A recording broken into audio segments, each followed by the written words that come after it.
여러분 안녕하십니까. 메가스터디 생명과학 가르치고 있는 백호 선생님입니다. 자, 2016 대수능 9월 평가 모의고사 생명과학 원 해설 강의 하겠습니다. 자, 먼저 총평을 좀 하도록 할게요. 자, 제일 먼저 전반적으로 생명과학 원 요번에 난이도가 평범하지 않았나 생각을 합니다. 지금 매번 지금 이제 오늘 저녁이거든요. 9월 3일 저녁이야. 9월 모평 좀 전에 봤어요, 여러분들이. 그러면서 시험지 받자마자 요거 준비해서 내가 하고 있는 해설 강의 하고 있는데 후다닥 풀고 하고 있는 중이야. 근데 아직 등급 컷이 나오지 않았어. 정답들도 나오지 않아서 좀 전에 라이브 끝내고 이제 곧바로 하고 있는 건데 저녁 먹고 여러분들 상황은 내가 정확하게 몰라. 내 감인데 평범하다라고 예상되고요. 여기 또 추가로 예상보다 낮았다라고 써놨잖아. 이건 뭐냐 그러면 매년 6모는 적절한 난이도야. 근데 9모는 그거보다 좀 어려워져. 그리고 수능은 그거보다 더 어려워져.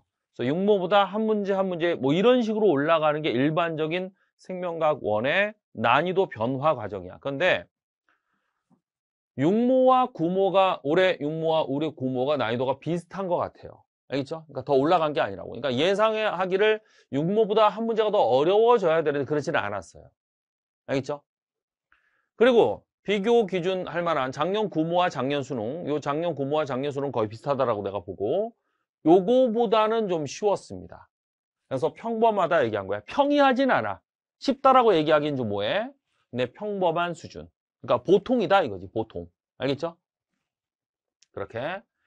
그래서 올 수능은 내가 여기다 써놨는데 지금 9모보다 한 문제가량 더 어렵게 출제될 가능성이 높다 이렇게 보시면 되겠습니다. 작년 수능 수준으로 6모에서 근데 내가 이거 평범하다 약간 쉬운 쪽에 가깝다라고 봤는데 1등급 컷이 42점 나왔잖아. 그러니까 학습량이 많지 않았던 거야 학생들이. 그래? 하여간 그래서 전반적으로 학생들의 학습량이 적고 조금 평균이 낮아졌기 때문에 그 변별하는 게 목적이지 무조건 난이도 높이는 게 능사가 아니야 평가 입장에서도. 그래서 요거 난이도를 그대로 유지할 가능성도 있어. 올해 6모, 9모. 그래서 9모의 등급 컷이 중요해. 여러분들이 어떻게 나올지. 이게 뭐 40점대 초반 나온다. 그러면 요 정도 수준으로 유지할 거야. 그래서 1등급 컷이 45점이 가장 이상적인 그 등급 컷이거든. 그 정도 유지하려면 요렇게 나올 수도 있고. 근데 내가 조심스럽게 예상하기로는 한 문제 정도 더 어렵게 내서 이게 작년 수능으로 맞춰주지 않을까 생각을 합니다. 그리고 일단 여러분들은 한 문제 어렵게 나올 거다라고 예상하고 대비하는 게 좋죠.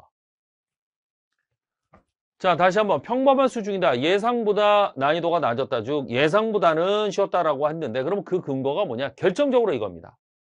매년 수능이 됐건 여태까지 한 5년 동안 개념형은 13문제, 추론형이 7문제인데 요번에는 14문제, 6문제, 추론 문제가 한 문제가 줄었어요.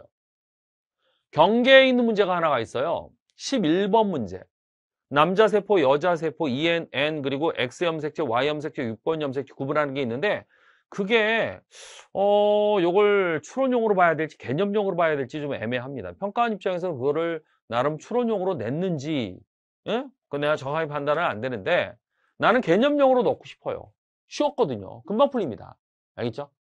그래서 이것 때문에 어려운 추론용의 한 문제가 줄었기 때문에 조금 쉽다. 요게 일반적인 어려운 수준의 세포 매칭 같은 게 이게 대신 나왔었다 그러면 이건 많이 어려운 거지. 또는 육모에 나왔었던 핵형 분석인데 가족 간의 관계를 해석해야 되는 유전 관계를 해석해야 되는 핵형 분석이다. 그럼 어려워지겠지. 그게 아니었다 그런 얘기야. 개념용은 말할 것도 없어. 평이했고 지업도 없고 함정도 없고 신자료 문제가 하나가 있었죠. 분서. A, B 두 종이 분서한 그 그래프. 근데 그거 어렵지 않았고. 추론용이 신유형이 하나가 나온 게 특징이에요. 신유형이 막전이 문제인데 그게 막전이 그래프를 준 게 아니고 나트륨이온, 칼륨 이온의 막 투과성을 줬어요. 정말 이거는 뭐 수특수 안에도 없었고 여태까지 한 번도 보지 못했던 그런 유형입니다. 문제 아주 좋아요. 근데 어렵지는 않았다. 자, 그리고 시간 소요되는 문제가 세 문제가 있었기 때문에 요게 아주 요번에 이슈가 될 만한 그런 성질의 특징을 갖고 있는 문제들입니다. 시간 소요가 되는 그런 문제들이 가계도 마지막에 AB혈액형 연관된 거 그리고 돌연변이 세 개 형질 중에 X염색체 하나 상염색체 연관된 거 두 개 그리고 그 바로 아래 18번 다인자 그리고 복대립 연관된 거 요 세 문제가 정말 단순 시간 소모되는 막노동성 문제. 노가다란 말 이제 안 할게. 그러니까 그런 문제가 좀 있어서 요게 상위권 변별 포인트가 아닐까 싶어요. 즉 많은 학생들이 공부 좀 했다 그러면 17문제는 무난하게 맞출 정도다라고 보는 거야. 근데 마지막 세 문제, 마지막 페이지 세 문제가 요거를 풀어? 들어갔다가 안 풀리는 거지. 그럼 시간 많이 낭비하고 그걸 찍었을 가능성이 높아. 그런데 요번에 마지막 페이지가 정답이 2번, 2번, 1번, 1번이거든. 그래서 찍을 때 보통 4번, 5번을 많이 찍는데 다 틀렸을 거야, 아마. 요게 변별의 핵심이 됐을 것 같아. 알겠지? 약간 요 정도 얘기하고. 자, 주요 문항은 개념정은 라이 소자임 또 나왔다. 9번에. 근데 어렵지 않았어. 그리고 12번 분석 그래프. 요게 새로운 자료인데 어렵지 않았고. 그리고 11번 남녀세포 XY 그리고 6번 염색기. 요거 구분해 주는 거. 반추론용에 가까운 그런 문제인데 할만했다. 자, 추론용 막전이 요게 신유형이라고 볼 수 있고 18번 다인자 복대를 위험과 시간 걸리고 17번 삼형질 가계표 비불. 이게 가장 어려운 거고 19번 ABO 연관가계도는 문제 자체는 어렵지 않은데 시간이 많이 걸려요. 보기 니은 같은 것도 뭐 그렇고 그래가지고 요 세 문제가 시간 걸리는 거. EBS 연계 문항 조금 있긴 했는데 뭐 꼭 EBS 수능 완성 연계다 세 문제다. 꼭 풀었어야만 하느냐? 그거는 뭐 애매하고 풀면 좋겠지만 안 풀어도 기출문제 풀었던 그 실력으로 다 풀어낼 수 있는 수준. 알겠지? 자, 이 정도 총평하고요. 여러분들 다시 한번 당부의 말씀 드립니다. 정말 중요한 건 수능이다. 11월 수능 점수만 의미가 있어. 9월 모평 점수는 아무리 잘 나왔건 아무리 못했건 의미가 없는 거야.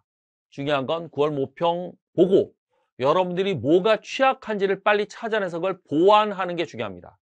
그래서 남은 2개월 남짓 열심히 여러분들이 최선을 다하면 이 점수에서 여러분들 완전히 대박 역전 최고점 받을 수 있어. 알겠지? 파이팅!